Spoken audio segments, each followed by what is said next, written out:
Hello students, welcome back to our channel PSC for CBSE. और आज के इस लेक्चर के अंदर हम बहुत इंपॉर्टेंट हमारा टॉपिक है जिसके अंदर हम भारत और सोवियत संघ के संबंधों पर चर्चा करेंगे कि दोनों के रिलेशन कैसे रहे। देखिए, भारत जो शीत युद्ध काल में था किसी भी खेमे में शामिल नहीं था। भारत ने गुट निरपेक्षता की नीति को अपनाया, जिसका मतलब था कि भारत किसी भी खेमे में शामिल नहीं है। शीत युद्ध काल में अमेरिका का एक ग्रुप था और दूसरा ग्रुप था सोवियत संघ का।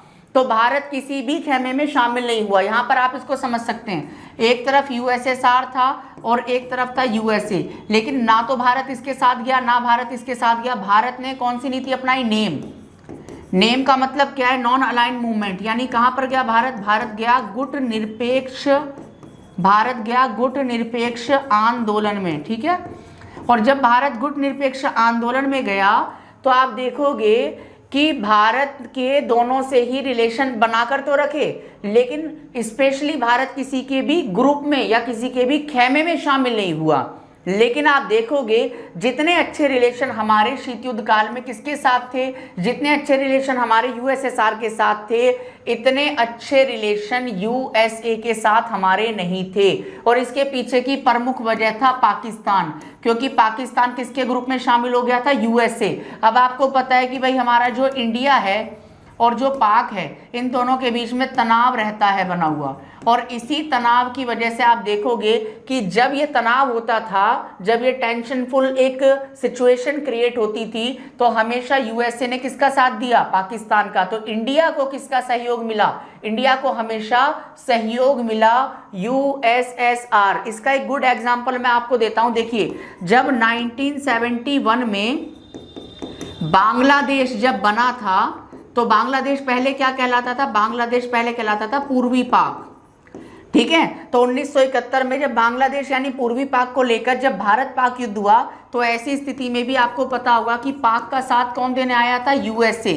और ऐसी सिचुएशन में जो हमारा इंडिया है, इंडिया का जो सहयोग किया था वो यूएसएसआर ने किया था। तो इस तरीके से आप इन चीजों को समझ सकते हैं। ठीक है, तो आइए अब हम बात कर लेते हैं इस लेक्चर के अंदर स्पेशली भारत एवं सोवियत संघ के संबंध के बारे में। तो अगर आप हमारे चैनल पर नए हैं तो प्लीज उसको सब्सक्राइब कर लीजिए अपने दोस्तों के साथ में। जो भी हमारे सीबीएसई के जो स्टूडेंट हैं, जो विद्यार्थी हैं, सबके लिए ये उपयोगी है। विशेषकर जो बच्चे आपका जो पॉलिटिकल साइंस कर रहे हैं 12th क्लास का, जो पॉल साइंस के स्टूडेंट हैं, जो कि मैक्सिमम ज़्यादातर जो आर्ट साइड के बच्चे होते हैं, उनके अंदर आप देखोगे कि जो 95 स्टूडेंट होते हैं, 95% जो स्टूडेंट होते हैं, उनके पास में पॉलिटिकल साइंस सब्जेक्ट होता ही होता है। और ये इतने अच्छे नंबर भी आपको दिला देता है कि आपकी ओवरऑल जो परसेंटेज बन जाती है बहुत ही अच्छी बन जाती है, और आपको अच्छे कॉलेज में, अच्छी यूनिवर्सिटी में भी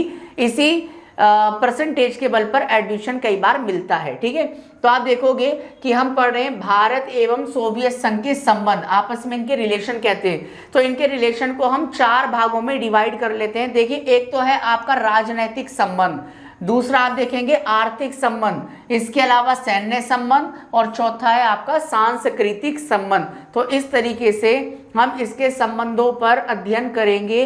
तो हम आगे बढ़ते हैं, इनके संबंधों के बारे में विस्तार से हम चर्चा करेंगे। तो सबसे पहले देखिए, भारत एवं सोवियत संघ के संबंधों में सबसे पहले हम राजनीतिक संबंधों की चर्चा करेंगे। तो पहला देखिए, इसके अंदर 2 पॉइंट हैं, एक फर्स्ट पॉइंट, एक सेकंड पॉइंट है। तो फर्स्ट पॉइंट में लिखा है कि कश्मीर के मुद्दे पर सदैव सोवियत संघ ने भारत का पक्ष लिया था। जब कश्मीर का जो मुद्दा है वो भारत और पाकिस्तान के बीच में एक बड़ा विवादित मुद्दा है।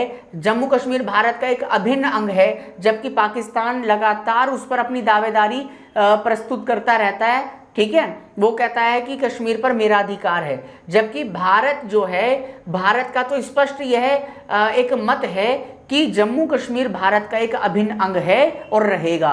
तो कश्मीर के मुद्दे पर सोवियत संघ ने सदैव भारत का पक्ष लिया। सोवियत संघ भारत के विचारों से सहमत है और उसका मानना है कि भारत का कहना ठीक है, कश्मीर पर यदि किसी का अधिकार है, यदि किसी का स्वायत्त अधिकार पड़ता है तो वो भारत का है। दूसरा पॉइंट देखिए, 1971 में जिसका एग्जाम्पल अभी मैंने दिया, 1971 में भारत और पाकिस्तान का जब युद्ध हुआ तो उस समय भी पाकिस्तान का साथ किसने दिया था?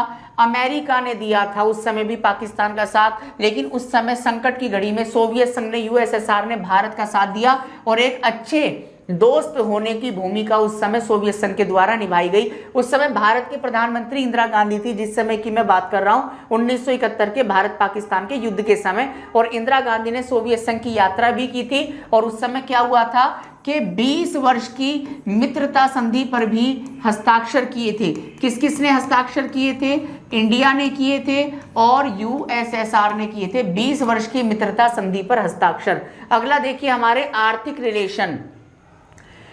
पहला पॉइंट है इसका, भारत के पास जब विदेशी मुद्रा भंडार की कमी थी, भारत के पास में विदेशी मुद्रा भंडार नहीं था, तब भारत के रुपए को आधार बनाकर सोवियत संघ ने क्या किया? भारत के साथ व्यापार शुरू किया था, क्योंकि भारत के पास में डॉलर या फिर क्या बोलते हैं उसको, रूबल, जो रूस की मुद्रा थी, इसकी बहुत ज़्यादा कमी थी। विदेशी मुद्रा भंडार कम होने की वजह से कोई भी देश किसी के साथ में व्यापार नहीं करता, लेकिन सोवियत संघ ने भारत के रुपए को आधार बनाकर भारत के साथ व्यापार शुरू किया।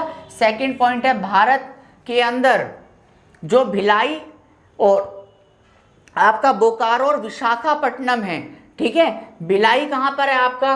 भिलाई आपका छत्तीसगढ़ के अंदर है, बोकारो झारखंड के अंदर है, विशाखापट्टनम आंध्र प्रदेश के अंदर है। तो यहाँ जो इस्पात यानी स्टील के जो बड़े बड़े संयंत्र यानी कि प्लांट स्थापित हुए, वह भी सोवियत संघ के सहयोग से ही स्थापित हुए। तीसरा हम देखते हैं सैन्य संबंध। सैन्य संबंधों में सबसे पहले आप देखेंगे भारत को हथियारों व सैनिक साजो सामान किसके द्वारा समय समय पर उपलब्ध करवाए गए? सोवियत संघ के द्वारा।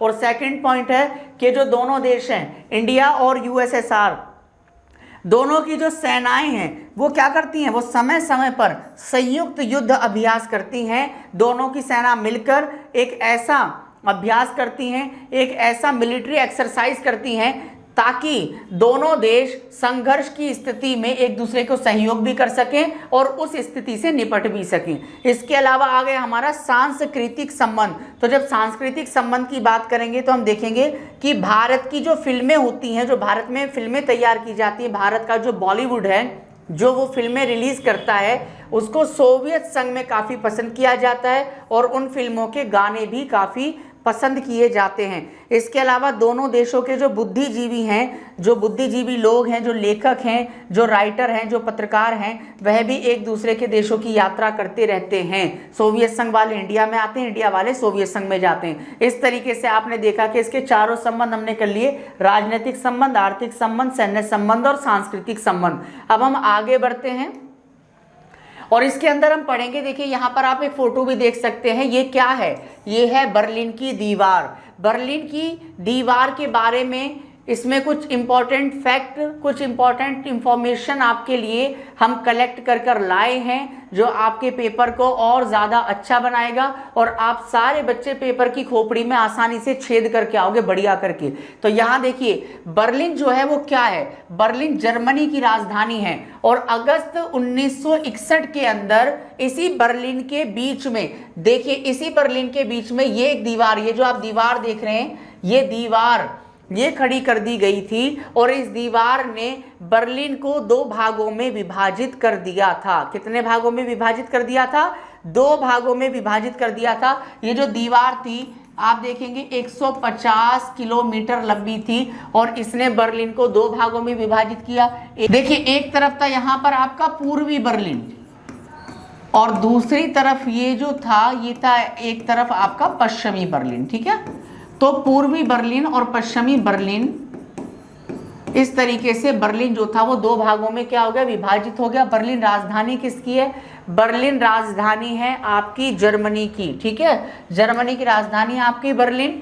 और यहाँ पर इसी के बीचों बीच में अगस्त 1961 में एक दीवार को खड़ा किया गया और इस दीवार ने बर्लिन को कितने भागों में बांट दिया? 2 भागों में विभाजित कर दिया, एक पश्चिमी बर्लिन और दूसरी पूर्वी बर्लिन।